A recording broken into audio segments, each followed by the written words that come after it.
Projeto realizado com recursos do Programa de Apoio e Incentivo à Cultura Fundação Cultural de Curitiba, da Prefeitura Municipal de Curitiba, da Secretaria Especial de Cultura, do Ministério do Turismo e do Governo Federal. Todas as informações constantes nesta obra são de responsabilidade exclusiva do autor. Olá, meu nome é Luiz Bertazzo, eu sou ator e roteirista, mas aqui eu vou trazer um pouco mais para vocês sobre meu trabalho de roteirista. Eu preparei para vocês uma aula sobre a estrutura base de um roteiro. Vamos lá?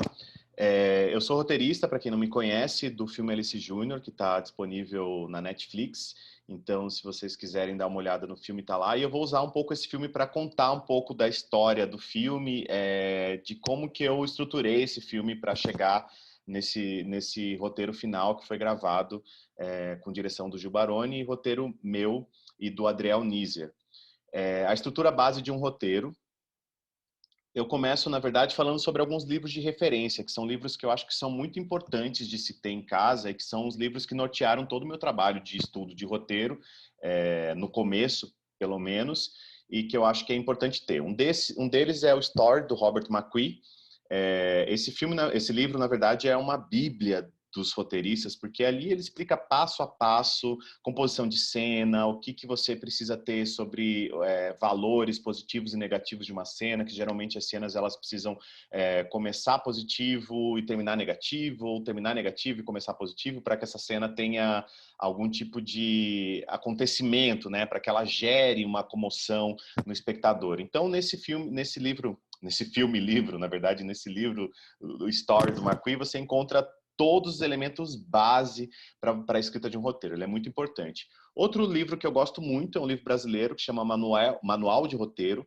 Manuel de Roteiro, ele tem ali um subtítulo que é O Primo Pobre dos Manuais, e ele foi escrito pelo Leandro Saraiva e pelo Newton Canuto. O Leandro Saraiva, se não me engano, ele é um dos roteiristas da série Cidade dos Homens, lá da Globo, e é um livro muito interessante, assim, ele é um livro complementar ao Story do McKee, ele fala bastante sobre o Story também, mas ele também conta um pouco de uma maneira mais abrasileirada, como escrever um roteiro de cinema no Brasil, com algumas dicas, alguns exercícios para fazer, algumas tarefas. Ele é um livro muito interessante, foi o primeiro livro de roteiro que eu li na minha vida, então acho que é uma boa vocês adquirirem esse também. E tem a Jornada do Escritor, do Christopher Vlogger, que ele fala um pouco sobre roteiro também, mas ele fala muito mais sobre os personagens. Quando você tem uma história, a gente tem um personagem principal, que geralmente é um herói ou uma heroína, que passa por várias situações na vida até chegar no seu objetivo final. E durante essas várias situações vai encontrando com alguns outros personagens. E A Jornada do Escritor, esse livro do Christopher Vlogger, ele faz um arquétipo desses personagens. Os aliados, quem são os aliados, quem são os antagonistas dessa história, quem são os mentores, aqueles que ensinam o nosso herói, a nossa heroína, algumas coisas que eles precisam para atravessar a história. Então, ele é um livro que é importante para a construção de personagens. Para mim, esses 3 livros bases já são suficientes para você começar a escrever uma história. A partir do momento que eu tenho uma ideia de um filme, como é que eu começo a escrever essa ideia? Para mim, todo filme começa sendo escrito a partir de uma pergunta. Você começa a perguntar para o seu filme algumas coisas. Quem são esses personagens? Então, eu tenho lá o meu filme, Alice Júnior, e eu sabia que meu personagem era uma garota trans adolescente. Então, eu tinha lá. O que esse personagem revela ser além do que parece, né? Então, a gente tem ali uma menina trans, que tem algumas... ela é uma menina mimada, ela é uma menina que, às vezes, ela é respondona para o pai e tudo mais. E o personagem, essa é a primeira camada do personagem, mas a gente tem outras camadas que esse personagem vai trazendo. Ela é uma menina que tem dificuldade de se enturmar com algumas pessoas, ela é uma menina que também tem seus preconceitos. Então, quando a gente fala sobre um personagem, a gente precisa trazer outras camadas dele, porque a gente precisa verticalizar. A gente tem ali uma primeira camada que é esse personagem é uma menina trans, ela é uma protagonista trans adolescente, a gente tem isso, mas a gente vai verticalizar. Nessa verticalização, a gente vai colocar alguns outros pontos. Ela é uma menina mimada, ela é uma menina rica, ela é uma menina também muito dócil, ela é uma menina também muito extrovertida e debochada. Então eu vou colocando algumas outras, muito rápida. Então eu vou colocando algumas outras camadas para verticalizar esse personagem, para que ele não seja um personagem que só seja uma garota trans enfrentando o mundo. O que esses personagens querem? Na história de Alice Júnior, por exemplo, que é sobre a história sobre o primeiro beijo de uma adolescente trans. Então o que ela quer é ter um primeiro beijo, que ela nunca beijou e ela quer beijar. Então é um conflito simples. Por que ela quer? Porque ela quer se parecer com todas as outras pessoas, todas as outras meninas adolescentes que sonham um dia dar o primeiro beijo. O que elas farão para conseguir?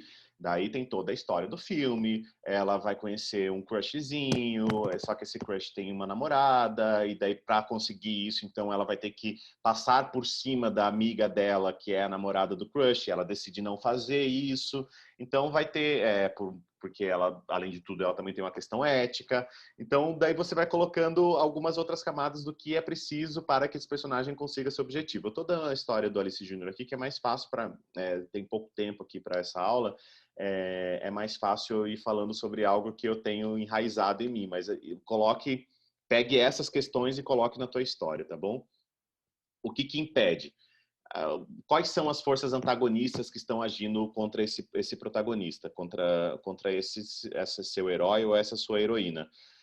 Geralmente um personagem ele começa uma história querendo mover ações muito fáceis, assim. Eu quero chegar lá no último ponto, eu quero dar o meu primeiro beijo. Então eu quero fazer coisinhas fáceis, conhecer um menino na internet, coisas fáceis assim. Só que a partir do momento que a história vai aumentando, a gente também aumenta essas forças antagonistas. A gente aumenta as ações que o personagem precisa fazer para ter aquele objetivo. Então, quando o personagem começa uma história, ele tem uma ação um pouco mais conformista, que é uma ação que ele precisa se movimentar pouco, que ele não precisa mudar muito o seu jeito de ser, mas daí ele encontra uma sociedade ou um antagonista, ou um vilão que vai mostrar para ele outra coisa. Daí quando ele vê uma coisa mais forte, ele precisa então encontrar uma brecha para desviar desse primeiro desafio e vai encontrar outro desafio. Daí encontra uma brecha, encontra outro desafio, encontra uma brecha, encontra outro desafio. Só que esses desafios eles precisam ser cada vez maiores. Ele começa com um desafio mais conformista, menos que ele precisa agir menos, e cada vez mais ele vai ganhando força a partir do momento em que ele vai fazendo esses desafios. Então, o personagem vai ter que passar por vários passos até conseguir ter o objetivo, e esses passos vão aumentando o valor dele. Que são as consequências desses atos, né? Um ato mais conformista que gera uma reação um pouco maior. Daí um ato um pouco menos conformista gera uma reação maior ainda. Um ato de grande magnitude gera uma reação muito maior. Então você vai aumentando esse volume das ações que o personagem vai ter. E por último, e não menos importante, que tipo de cinema que eu quero fazer?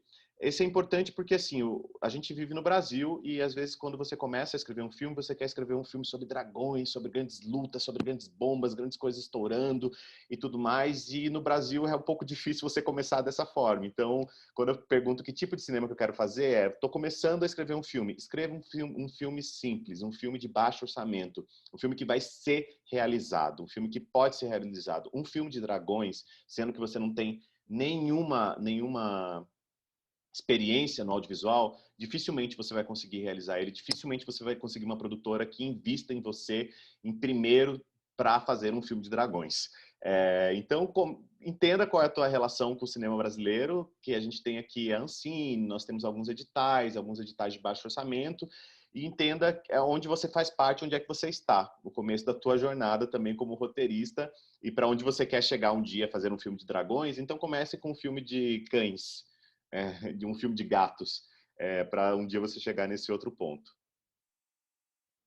O protagonista é quem sofre a maior transformação. Às vezes a gente tem filmes que, por exemplo, tem vários protagonistas, como é o caso de Magnolia, por exemplo. Só que uma estrutura clássica, que é a que eu estou trazendo aqui, a gente não vai falar sobre o outro, que daí a gente abriria muitos outros assuntos. Mas uma estrutura clássica, a gente tem um protagonista que é aquele que sofre maior transformação. Então, às vezes, você pode até ter uma roda de amigos, vários personagens que são amigos, mas você destaca um deles. Por quê? O protagonista é aquele personagem que o espectador vai se identificar, é quem ele vai acompanhar. E esse protagonista, às vezes, ele pode ser um vilão também, porque o vilão ele é o protagonista da sua própria história. Você pode ter um personagem, um anti-herói, Não precisa ser necessariamente um herói, né, o teu protagonista. Ele pode ter 1000 camadas, mas ele tem que ser o protagonista. E como que você descobre? Você pergunta quem sofreu a maior transformação na minha história.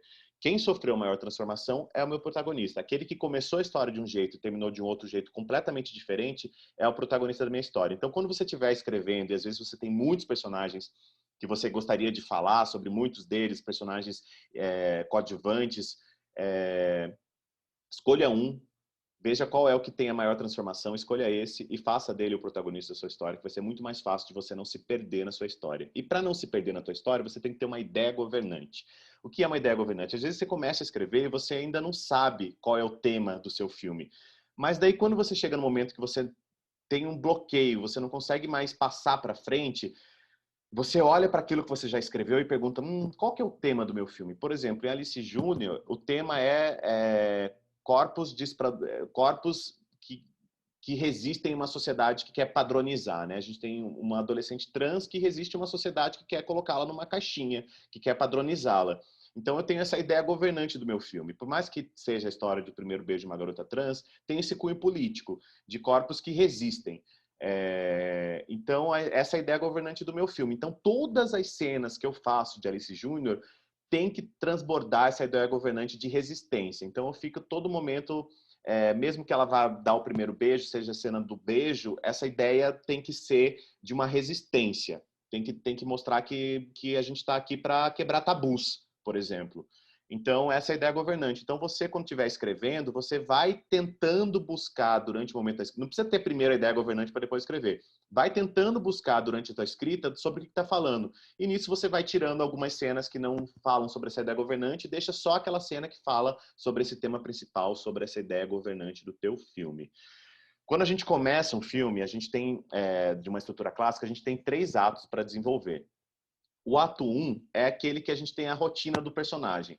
Ali a gente tem o status quo do personagem, o protagonista, quem que ele é, o que que ele faz, onde que ele trabalha, tal. Por exemplo, no caso de Alice Júnior, a gente tem ali ela num blog, né, que ela é blogueira, ela tem um vlog e ela tá ali falando sobre as perguntas dos espectadores e tal, não sei o quê. Então, esse é o status quo dela. Ela é uma blogueirinha e ela tá ali. E a regra do universo é essa regra da internet, das perguntas, dos fãs e dos haters. E a gente levanta no primeiro ato uma pergunta dramática que norteia todo o filme. No caso, a gente tem, no caso da Alice Júnior, a gente declara já ali nesses primeiros 5 minutos do filme, alguém pergunta se ela já beijou, que ela disse que ela nunca tinha beijado. Então a gente já levanta para o espectador uma pergunta dramática. Então o espectador já pensa, ela nunca beijou. Então ela já pensa, esse filme vai mostrar um beijo dela. Então no primeiro ato você usa para levantar uma pergunta que vai nortear todo o filme. É como se você, tipo, pré-mostrasse para o espectador que vai ter uma cena sobre isso. Você fala sobre alguma coisa, falando assim, ó, o filme vai ter uma cena. Você cria a grande cena do teu filme, você cria no primeiro ato. E daí a gente tem um incidente citante. No caso de Alice Júnior, o pai dela chega e fala, vamos mudar de cidade e agora todo esse mundo que você está acostumada não vai mais existir. O incidente citante é aquilo que joga o personagem para a jornada, joga o personagem para a história. Numa primeira tentativa, no ato 2, que é o ato mais longo do nosso filme, né? Digamos que a gente tem ali 20 minutos do primeiro ato, daí a gente vai ter mais uns 40, 50 minutos do segundo ato e mais uns 10 minutos do terceiro ato. Nesse segundo ato, a gente vai ter que resolver os problemas do personagem, né? Ali, a Alice Júnior, ela é matriculada numa escola que não aceita ela usar o uniforme feminino, então agora ela vai ter que usar o uniforme masculino. A gente vai colocando uma série de problemas para que ele comece aquilo, né? Vem uma ação, gera uma reação maior, que gera uma outra ação, que gera uma reação maior. Mas tem um momento em que o protagonista atravessa um limite que ele não consegue mais voltar, né? No caso de Alice Júnior, tem um momento ali em que ela se apaixona por um garoto na escola e ela não consegue mais voltar àquilo que ela era, ao outro garoto que ela era apaixonada, e agora então ela não quer mais sair da escola, não quer mais voltar para a cidade que ela estava, agora ela quer viver esse amor. Isso é um convite para ela adentrar cada vez mais na história. E daí ela vai fazendo os amigos dela, os obstáculos começam a crescer, agora a gente tem uma diretora que é contra ela, a gente tem um vilão, que é um menino que faz bullying contra ela, a gente começa a ter mais obstáculos. E ela começa a traçar alguns planos para resolver os problemas. Por exemplo, quando dão a ela um uniforme feminino, um uniforme masculino para ela vestir, ela vai lá e costura o uniforme dela e deixa o uniforme mais feminino para ela, para que ela consiga estar no gênero em que ela se sente confortável, no gênero o qual ela se identifica. Ela não pode usar o banheiro, então como ela vai usar o banheiro agora? Ela tem que resolver esse problema, então vai começando a fazer isso. Mas todo momento o protagonista tenta restabelecer a ordem, tenta voltar àquilo que ele era, mas ele não consegue. E daí a gente tem um respiro na trama. Então, às vezes, quando a gente vai criando ações e reações, ações e reações, ações e reações, a gente tem um momento que a gente precisa respirar um pouco na trama para a gente não ficar com um filme muito elétrico porque quanto mais você coloca reações adversas, mais a gente o espectador também tem que ver que senão daqui a pouco é o Rambo, né, matando todo mundo. Então você tem que colocar um respiro ali. A gente tem um momento do pôr do sol, por exemplo, no filme, né?